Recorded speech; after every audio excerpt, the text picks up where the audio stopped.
Las falsas percepciones que hacemos de lo que es valioso, necesario o importante nos pueden desviar de lo verdadero por algo esporádico, efímero, sin valor. Es digno de compararse con una persona que tiene un tesoro escondido debajo de su cama, pero decide ir a buscarlo en la casa del vecino. Y la verdad es que Pablo Escobar Gaviria desperdició su vida en dejar una huella de odio, buscando un falso tesoro, creyendo erradamente en que lo que necesitaba para vivir era hacerse rico. Esa falsa percepción de lo valioso lo engañó a tal punto que dejó su tesoro debajo de su cama para buscarlo con violencia en la casa de su vecino, y todo para nada. Solo consiguió dejar un camino de horror y muerte. Pablo Emilio Escobar Gaviria fue un hombre mundialmente conocido por los horrendos crímenes que cometió para proteger su imperio, para hacerse rico, fingiendo ser uno de los criminales más peligrosos del siglo XX. Muchas personas violentas se refugian bajo la excusa de que sus padres lo abandonaron, que sus padres lo regalaron, que sus padres lo maltrataron. Pero no fue así con Pablo Escobar, porque su padre, aunque no fue muy conocido, optó por no seguir el camino de su hijo. Abel de Jesús Escobar Echeverry, un agricultor de orígenes vulnerables que al término de su vida reunió una gran fortuna, dejando una millonaria herencia para su familia. Trabajando la tierra de una hacienda en Antioquia, Colombia, ahí siempre se le veía a Abel, quien era descrito como un innato hombre de campo que nunca se separó de la agricultura, solitario y algo hermético. Abel sobrevivía labrando la tierra para tener que comer. Cuando una tarde a lo lejos vio pasar entre los caminos de la montaña a la profesora, quien se había trasladado hasta la montaña del municipio Río Negro en Antioquia, y se enamoró de Emilda Gaviria Berríos.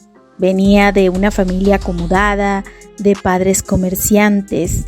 Era una mujer ambiciosa, educada y capaz para su tiempo. No tardó mucho en caer en los brazos del trabajador labradiego. Y a pesar de las diferencias entre ellos, finalmente contrajeron matrimonio. Al casarse, Emilda dejó las clases como lo dictaba la época, y el peso del sostenimiento de la casa le quedó a Abel, pero la agricultura no le dio lo suficiente. Cuando llegaron sus primeros hijos, Roberto y Pablo Emilio, decidió encontrar trabajo. Pidió ayuda al político e intelectual antioqueño Joaquín Vallejo Arbeláez. La familia entonces se mudó a su finca, donde el padre sería el mayordomo. Pero la precariedad continuaba, y contra la voluntad de Abel, Emilda pidió reincorporarse como docente. Siempre le tocó en colegios de zonas rurales alejadas a donde llegaba la pareja. Ya con 7 hijos, así estuvieron en varios municipios hasta que la trasladaron a Envigado en 1961. Se ubicaron en el barrio La Paz, donde el padre montó una tienda en uno de los 3 cuartos de la casa, que tuvo que cerrar a los pocos meses por falta de clientes. Como lo cuenta Juan Pablo Escobar en su libro Pablo Escobar, mi padre, Abel intentó sin éxito buscar trabajo como pintor, granjero o jardinero. Terminó siendo el celador del barrio. Así que cuando los hijos tuvieron modo de vivir por sí mismos, se volvió al campo para nunca más regresar.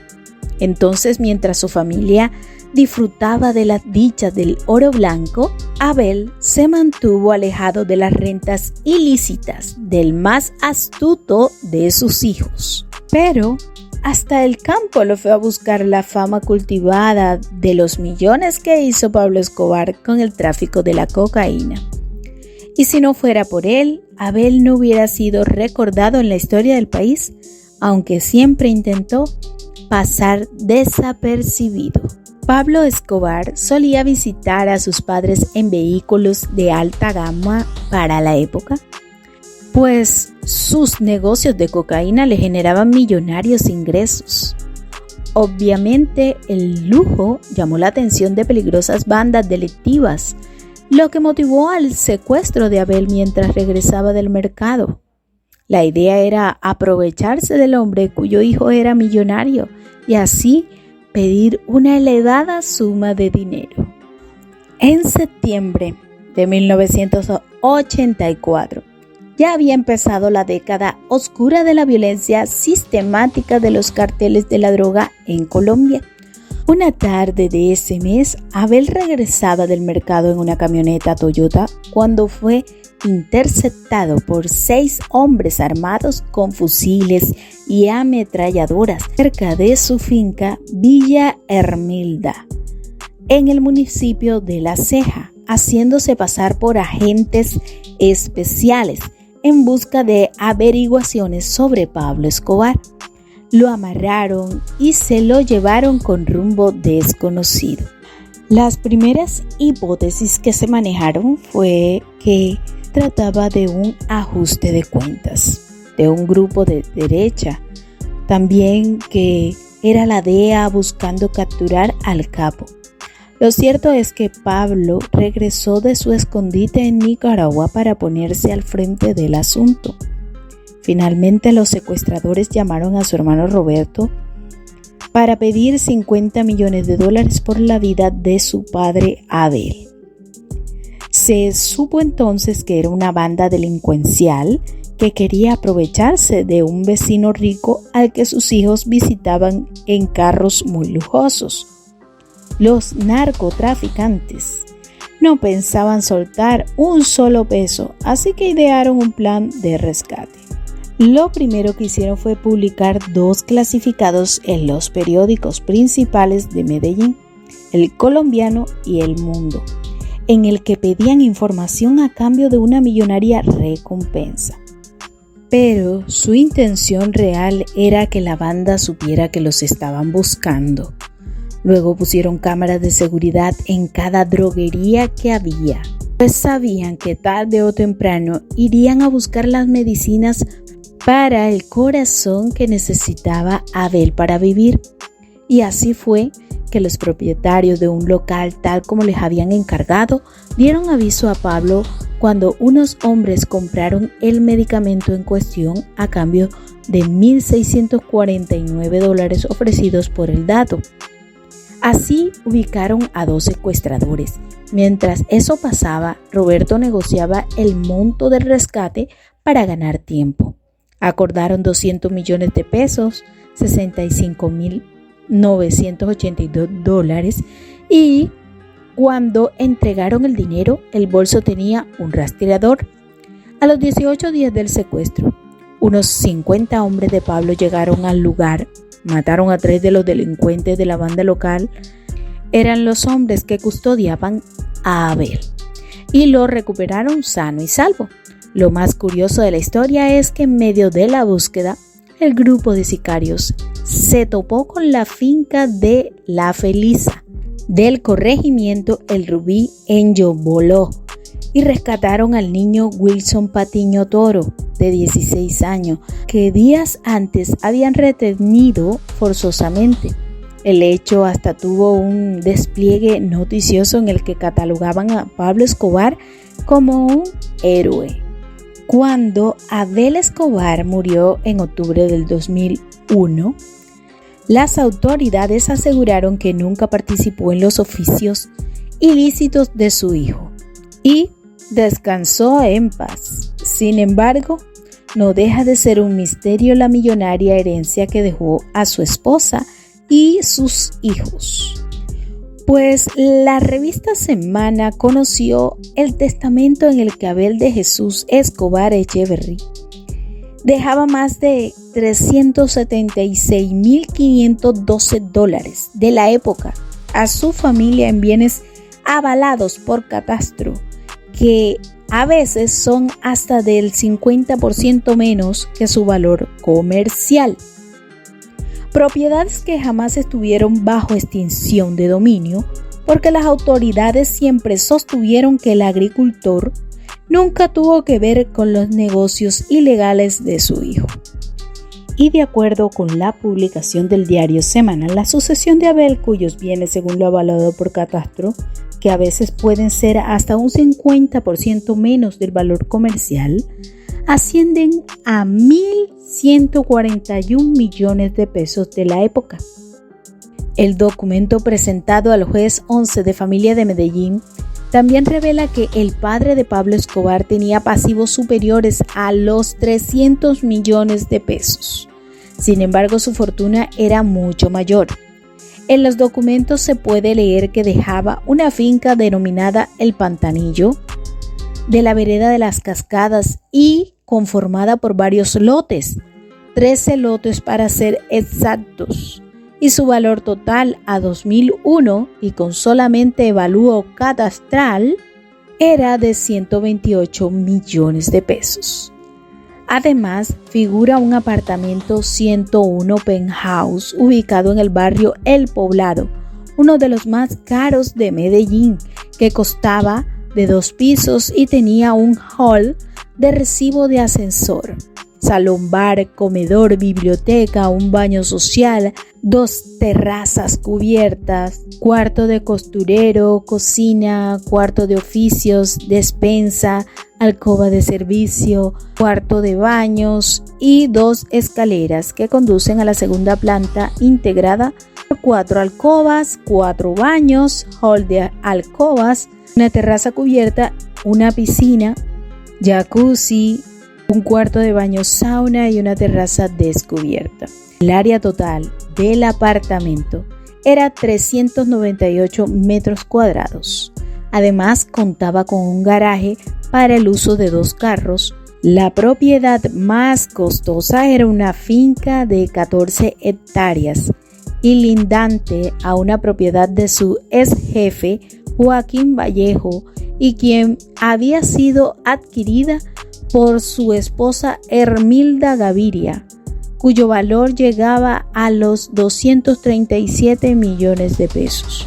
Según la fecha de compra, la primera propiedad que tuvo el matrimonio de Abel y Hermilda fue adquirida en 1964, una casa en Envigado que para el momento de la muerte de Abel valía 22 millones de pesos. Su segunda compra fue la finca vecina a la de Joaquín Vallejo y que data de 1979. El resto de bienes inmuebles, 12 en total, se adquirieron en la década del 80, cuando Pablo Escobar era entre las sombras de una fachada de hombres de negocio.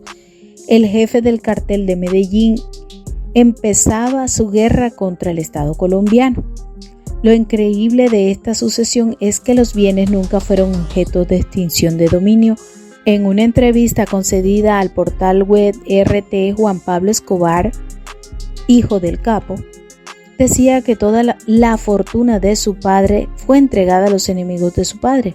Esa gran fortuna que él amasó terminó sirviendo para financiar durante años a aquellos que lo buscaron para matarlo. No puedes negociar siempre, te toca decir que sí a todo lo que te digan, haces lo que sea con tal de salvar tu vida. Sin embargo, todo el dinero de Pablo Escobar no fue a parar a las arcas de los Pepes, perseguidos por Pablo Escobar, grupo paraestatal que fue vital en la persecución al capo. Según dice el mismo Juan Pablo en el capítulo 4, Ambición desmedida de su libro Pablo Escobar, mi padre, dice que la familia paterna nunca tuvo grandes entradas de dinero y todo venía de los negocios ilícitos del narcotraficante. Por otra parte, lamentaba la muerte de su abuelo porque siempre se mantuvo con una postura equilibrada alrededor de la convulsión que envolvió a la familia desde los comienzos de la década de los 70, cuando su padre optó por la ilegalidad. Fueron las palabras de Juan Pablo en Pablo Escobar, mi padre.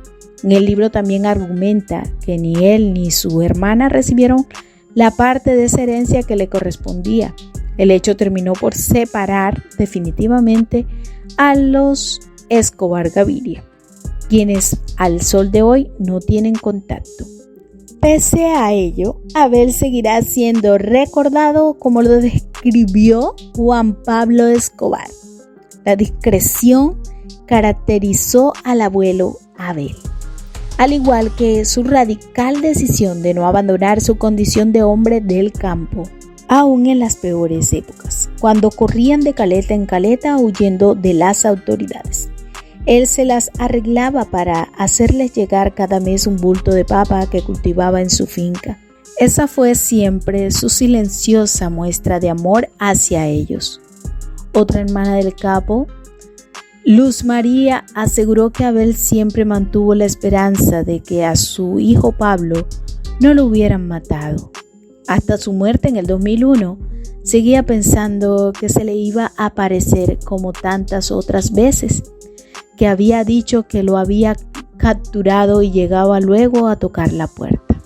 Sea cierto o no que la herencia de Abel Escobar esté mezclada con dinero del narcotráfico, la verdad es que él utilizó su poder para decidir no mezclarse con los negocios de su hijo.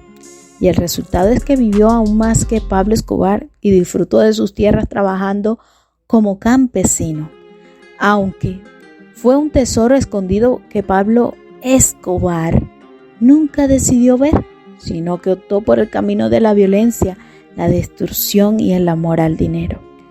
Y aunque Abel Escobar no estaba de acuerdo con todas las acciones de su hijo, él lo amaba, pero decidió mantenerse a distancia. Hasta aquí llegó nuestra historia de hoy. Recuerda dejarnos tus comentarios y suscribirte para estar conectados con Diégesis, historias reales.